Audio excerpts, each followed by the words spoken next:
again, all bear no fruits.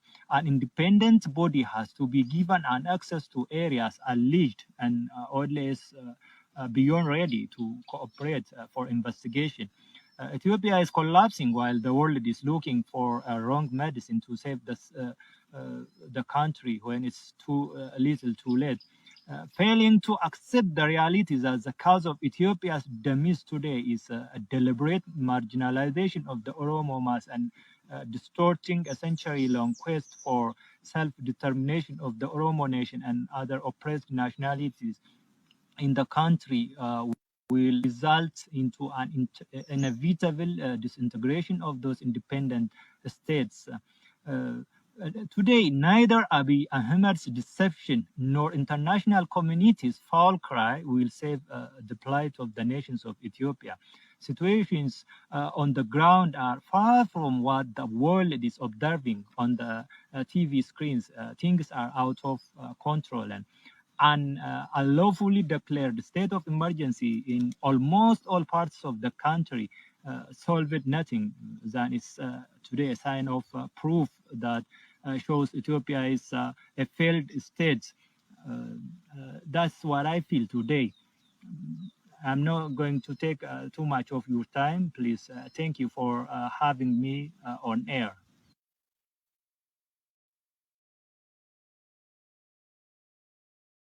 Mesa, Man Oromo Liberation Army member operating inside Oromia. Al Jazeera's implausible, bigotry, and baseless article alleging OLA is taking part in killings and displacement of ethnic Amhara population in western Oromia, I feel is an insult to the Oromo people as a mass. I found it extremely disturbing. A big media outlet like Al Jazeera blindly judged the Oromo Liberation Army before it even know the organization. Al Jazeera labeling OLA as a separatist group is another flaw that exposes this globally watched giant media. The media should have taken a step or so to read the Oromo Liberation Front's political program and fathom its goals and objections than echoing Ethiopia's successive dictatorial regime's propaganda against the cause of the Oromo people. In response to the allegations, Al Jazeera has to take some further steps and should get speech made by Shimalis Abdisa and Dammaka Mokonnin. The former equivocally averted that his party gambled in Ethiopian politics and won the gamble by either convincing, confusing, or abusing those in the game, especially their Amhara counters and the language they monopoly brag with for centuries. While the latter confessed he should arm every Amhara living outside Amhara regional government's jurisdiction area. It also has to be underlined, head of the state deceived international community and the world as a whole that his forces reached and controlled Tigray regional government seat, Mekelle, without killing a single civilian. Yet today we are witnessing all hell broken laws in Tigray region. It is this kinds of gambling, conspiring, and deceiving within factions among men at the Oval Office that is eating innocent civilians' life, dividing the whole population of the country into ethnic classes. The Oromo Liberation Army has got nothing to do with this kind of savagery. However, some accusations made against OLA to push the organization to an extremist end might lead the innocent freedom fighters to the cage some people want, and this could bring again another Rwanda 1994 to the Horn of Africa. Had OLA need to kill and displace targeting one ethnic group, it is a one-night easy job.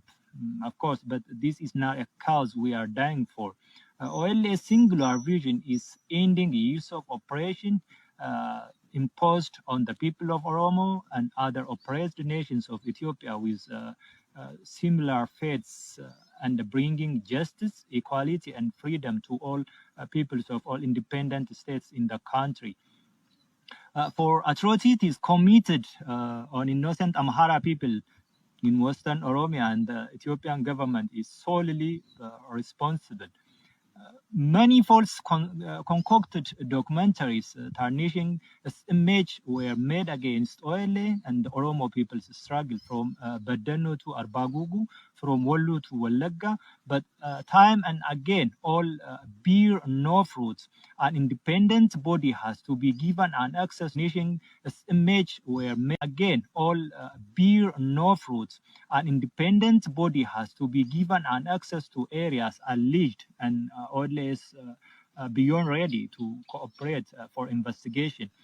Ethiopia is collapsing while the world is looking for a wrong medicine to save the country when it's too little too late. Failing to accept the realities as the cause of Ethiopia's demise today is a deliberate marginalization of the Oromo mass and distorting a century-long quest for self-determination of the Oromo nation and other oppressed nationalities in the country will result into an inevitable disintegration of those independent states.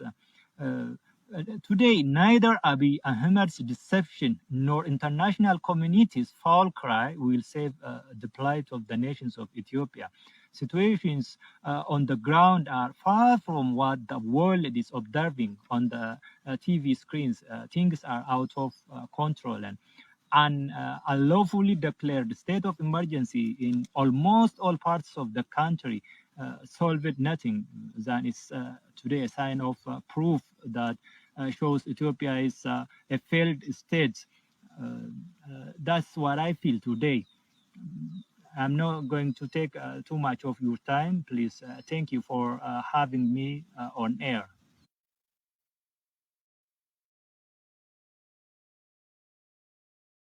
Mesa, a Manoromo Liberation Army member operating inside Oromia. Al Jazeera's implausible, bigotry, and baseless article alleging OL is taking part in killings and displacement of ethnic Amhara population in Western Oromia, I feel is an insult to the Oromo people as a mass. I found it extremely disturbing. A big media outlet like Al Jazeera blindly judged the Oromo Liberation Army before it even know the organization.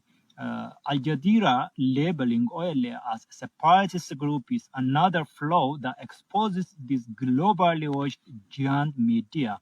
The media should have taken a step or so to read the Oromo Liberation Front's political program and fathom its goals and objections than echoing Ethiopia's successive dictatorial regime's propaganda against the cause of the Oromo people. In response to the allegations, Al Jazeera has to take some further steps and should get speech made by Shimalis Abdisa and Demek Mokonnin. The former equivocally averred that his party gambled in Ethiopian politics and won the gamble by either convincing, confusing, or abusing those in the game, especially their Amhara counters and the language they monopoly brag with for centuries. While the latter confessed he should arm every Amhara living outside Amhara regional government's jurisdiction area. It also has to be underlined, head of the state deceived international community and the world as a whole that his forces reached and controlled Tigray regional government's seat, Mekelle, without killing a single civilian. Yet today we are witnessing all hell broken laws in Tigray region. It is these kinds of gambling, conspiring, and deceiving within factions among men at the Oval Office that is eating innocent civilians' life, dividing the whole population of the country into ethnic classes. The Oromo Liberation Army has got nothing to do with this kind of savagery. However,